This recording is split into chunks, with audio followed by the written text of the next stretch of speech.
அணு ஆயுத டெஸ்ட் ராயரை இறக்குன கிம். உற்று பார்க்கிற தென்கொரியா, அமெரிக்கா. உலகத்தோட மர்மமான நாடுகள்ல ஒன்னா அறியப்படக்கூடிய வடகொரியா தன்னோட ஃபர்ஸ்ட் டெஸ்ட் ராயர் கப்பல்ல இருந்து ஏவுகணை சோதனைகளை வெற்றிகரமா செஞ்சிருக்கு.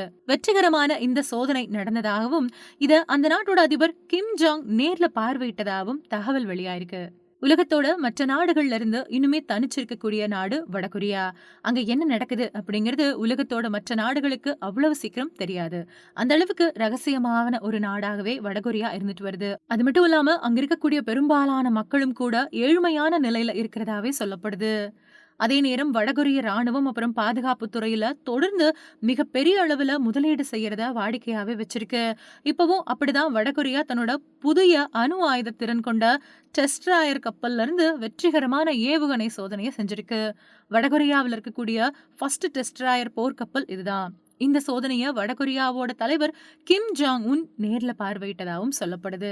போன வாரம் தான் ரொம்பவுமே சக்தி வாய்ந்த ஆயுத அமைப்புகளை கொண்ட 5000 டன் எடை இருக்கக்கூடிய டெஸ்ட்ராயர் கப்பல் பத்தி வடகொரியா அறிவிப்பை வெளியிட்டு இருந்தது. இப்போ அந்த டெஸ்ட்ராயர் கப்பல்ல இருந்து தான் வெற்றிகரமான சோதனை நடத்தப்பட்டிருக்கு. இந்த டெஸ்ட்ராயர் கப்பல் வடகொரியாவோட கடற்படை படைகளை நவீனமயமாக்குறதுல ஒரு திருப்பு முனை அப்படின்னு கிம் ஜாங் சொல்லியிருக்கிறாரு. வடகொரிய கடற்படையோட ஃபர்ஸ்ட் டெஸ்ட்ராயர் கப்பல் இது அப்படின்னு சொல்லப்படுது. இது ரஷ்ய உதவியோட கட்டப்பட்டிருக்கலாம் அப்படின்னு சர்வதேச வல்லுநர்கள் குறிப்பிடுறாங்க. பொதுவா பாக்குறப்போ வடகொரிய கடற்படையை விட தென்கொரிய கடற்படை பல மடங்கு வலிமையானதா இருக்கு.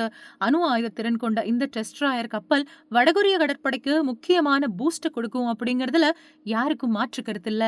இந்த டெஸ்ட்ராயர் கப்பல்ல இருந்து சூப்பர்சோனிக் ஏவுகணைகள், விமான எதிர்ப்பு ஏவுகணை, தானியங்கி துப்பாக்கிகள் அப்படின்னு பல்வேறு வகையான சோதனைகள் நடந்ததாகவும் அத கிம் ஜாங் உன் நேர்ல கவனிச்சதாகவும் வடகொரியா அதிகாரப்பூர்வமா அறிவிச்சிருக்கு. அப்போ கப்பலோட திறமைகளையும் அவரு பாராட்டினதாகவும் தெரிவிக்கப்பட்டிருக்கு.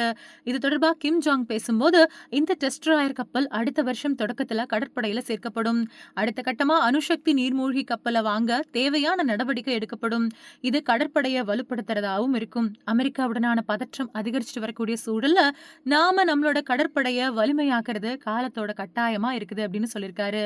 போர்க்கப்பல் போட்டோக்களையும் வடகொரியா வெளியிட்டிருக்கக்கூடிய நிலையில அது சர்வதேச வல்லுநர்கள் ஆய்வு செஞ்சாங்க. அந்த கப்பல்ல இருக்கக்கூடிய ஆன்டி ரேடர் அமைப்புகளை பாக்குறப்போ அது ரஷ்யாவில இருந்து வந்திருக்கிறது மாதிரி தெரியறதா வடகொரிய பாதுகாப்பு நிபுணர் லீ இல்வு சொல்லியிருக்கிறாரு. போர்க்கப்பலோட என்ஜின் சிஸ்டம் அப்புறம் ஆன்டி ரேடார் அமைப்புகளை பாக்குறப்போ வடகொரியா ரஷ்யாவில இருந்து வாங்கியிருக்கும் அப்படின்னு எதிர்பார்க்கப்படுது.